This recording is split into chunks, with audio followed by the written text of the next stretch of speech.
जो जन्मा है वह मरेगा ही, चाहे वह मनुष्य हो, देव हो, पशु या पक्षी, सभी को मरना है।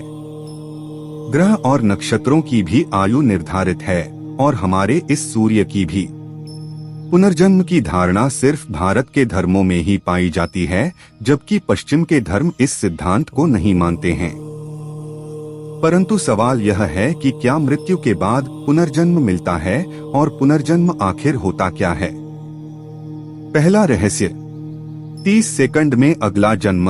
उपनिषदों के अनुसार एक क्षण के कई भाग कर दीजिए, उससे भी कम समय में आत्मा एक शरीर छोड़ तुरंत दूसरे शरीर को धारण कर लेता है।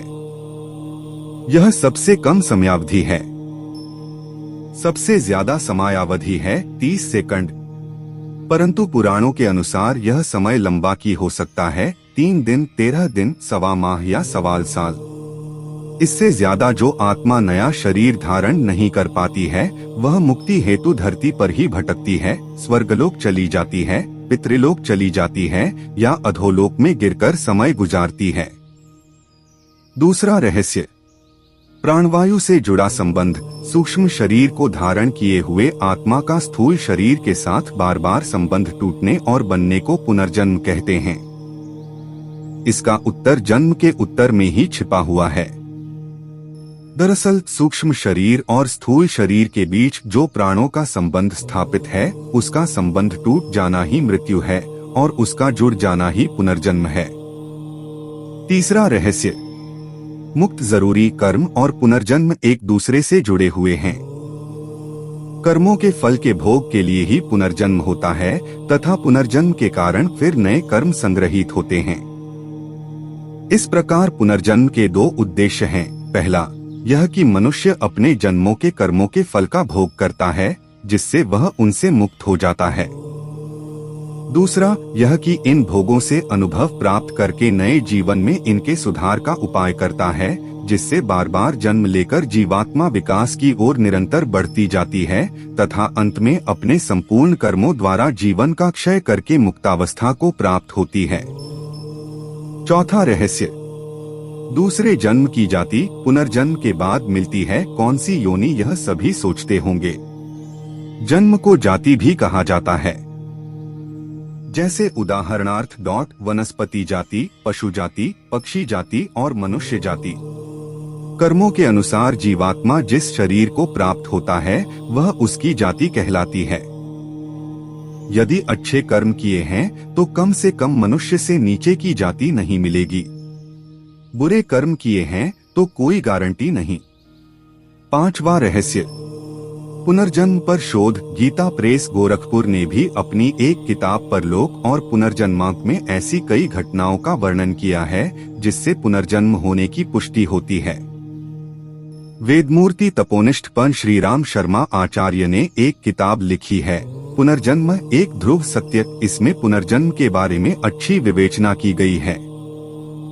पुनर्जन्म में रुचि रखने वाले को ओशो की किताबें जैसे विज्ञान भैरव तंत्र के अलावा उक्त 2 किताबें जरूर पढ़ना चाहिए।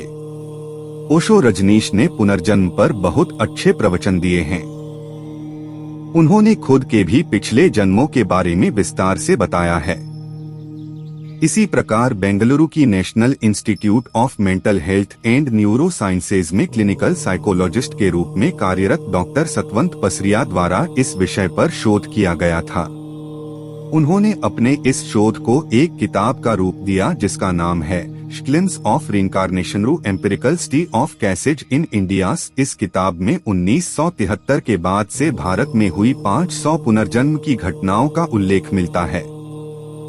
आधुनिक युग में पुनर्जन्म पर अमेरिका की वर्जीनिया यूनिवर्सिटी के वैज्ञानिक डॉक्टर इयान स्टीवेंसन ने 40 साल तक इस विषय पर शोध करने के बाद एक किताब रीइंकार्नेशन एंड बायोलॉजी लिखी थी, जिसे सबसे महत्वपूर्ण शोध किताब माना गया है। छठा रहस्य, 8 कारणों से लेती आत्मा पुनर्जन्म। पहला कारण, भगवान की आज्ञा से। भगवान किसी विशेष कार्य के लिए महात्माओं और दिव्य पुरुषों की आत्माओं को पुनः जन्म लेने की आज्ञा देते हैं। दूसरा कारण, पुण्य समाप्त हो जाने पर संसार में किए गए पुण्य कर्म के प्रभाव से व्यक्ति की आत्मा स्वर्ग में सुख भोगती है, और जब तक पुण्य कर्मों का प्रभाव रहता है वह आत्मा दैवीय सुख प्राप्त करती है। जब पुण्य कर्मों का प्रभाव खत्म हो जाता है तो उसे पुनः जन्म लेना होता है। तीसरा कारण, पुण्य फल भोगने के लिए कभी कभी किसी व्यक्ति द्वारा अत्यधिक पुण्य कर्म किए जाते हैं और उसकी मृत्यु हो जाती है, तब उन पुण्य कर्मों का फल भोगने के लिए आत्मा पुनः जन्म लेती है। चौथा कारण, पाप का फल भोगने के लिए। पांचवा कारण, बदला लेने के लिए आत्मा किसी से बदला लेने के लिए पुनर्जन्म लेती है। यदि किसी व्यक्ति को धोखे से, कपट से या अन्य किसी प्रकार की यातना देकर मार दिया जाता है तो वह आत्मा पुनर्जन्म अवश्य लेती है। छठवां कारण, बदला चुकाने के लिए। सातवां कारण, अकाल मृत्यु हो जाने पर। आठवां कारण, अपूर्ण साधना को पूर्ण करने के लिए। उसके बाद सातवां रहस्य। इस तरीके से जाने आप अपना पिछला जन्म, इसे जाति स्मरण का प्रयोग कहते हैं। इसके बारे में तो आपने पढ़ा ही होगा। जब चित्त स्थिर हो जाए अर्थात मन भटकना छोड़कर एकाग्र होकर श्वासों में ही स्थिर रहने लगे, तब जाति स्मरण का प्रयोग करना चाहिए। जाति स्मरण के प्रयोग के लिए ध्यान को जारी रखते हुए आप जब भी बिस्तर पर सोने जाएं तब आंखें बंद करके उल्टे क्रम में अपनी दिनचर्या के घटनाक्रम को याद करें। जैसे सोने से पूर्व आप क्या कर रहे थे, फिर उससे पूर्व क्या कर रहे थे, तब इस तरह की स्मृतियों को सुबह उठने तक ले जाएं। दिनचर्या का क्रम सतत जारी रखते हुए मेमोरी रिवर्स को बढ़ाते जाएं। ध्यान के साथ इस जाति स्मरण का अभ्यास जारी रखने से कुछ माह बाद जहां मेमोरी पावर बढ़ेगा, वहीं नए नए अनुभवों के साथ पिछले जन्म को जानने का द्वार भी खुलने लगेगा। जैन धर्म में जाति स्मरण के ज्ञान पर विस्तार से उल्लेख मिलता है। इसके अलावा योग में अष्ट सिद्धि के अलावा अन्य 40 प्रकार की सिद्धियों का वर्णन मिलता है। उनमें से ही एक है पूर्वजन्म ज्ञान सिद्धि योग। इस योग की साधना करने से व्यक्ति को अपने अगले पिछले सारे जन्मों का ज्ञान होने लगता है। यह साधना कठिन जरूर है, लेकिन योगाभ्यासी के लिए सरल है। सम्मोहन क्रिया से भी पिछला जन्म जाना जा सकता है। आठवां रहस्य, मरने के बाद कौन कहाँ चला जाता है।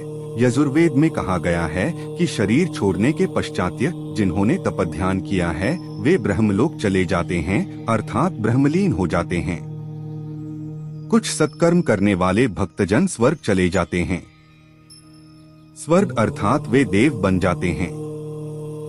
राक्षसी कर्म करने वाले कुछ प्रेत योनि में अनंत काल तक भटकते रहते हैं और कुछ पुण्य धरती पर जन्म ले लेते हैं। जन्म लेने वालों में भी जरूरी नहीं कि वे मनुष्य योनि में ही जन्म लें। गति कई प्रकार की होती है। प्रेत योनि में जाना एक दुर्गति है। नौवां रहस्य, जन्म चक्र। पुराणों के अनुसार व्यक्ति की आत्मा प्रारंभ में अधोगति होकर पेड़ पौधे, कीट पतंगे, पशु पक्षी योनियों में विचरण कर ऊपर उठती जाती है और अंत में वह मनुष्य वर्ग में प्रवेश करती है। मनुष्य अपने प्रयासों से देव या दैत्य वर्ग में स्थान प्राप्त कर सकता है। वहां से पतन होने के बाद वह फिर से मनुष्य वर्ग में गिर जाता है। यदि आपने अपने कर्मों से मनुष्य की चेतना के स्तर से खुद को नीचे गिरा लिया है तो आप फिर से किसी पक्षी या पशु की योनि में चले जाएंगे। यह क्रम चलता रहता है, अर्थात व्यक्ति नीचे गिरता या कर्मों से ऊपर उठता चला जाता है। 10वां रहस्य, प्रारब्ध कर्म। यही कारण है कि व्यक्ति को उसके कर्मों के अनुसार जीवन मिलता है और वह अपने कर्मों का फल भोगता रहता है।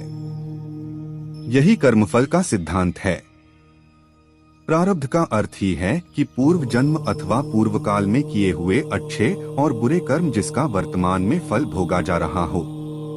विशेषतया इसके दो मुख्य भेद हैं कि संचित प्रारब्ध जो पूर्व जन्मों के कर्मों के फलस्वरूप होता है और क्रियमान प्रारब्ध जो इस जन्म में किए हुए कर्मों के फलस्वरूप होता है।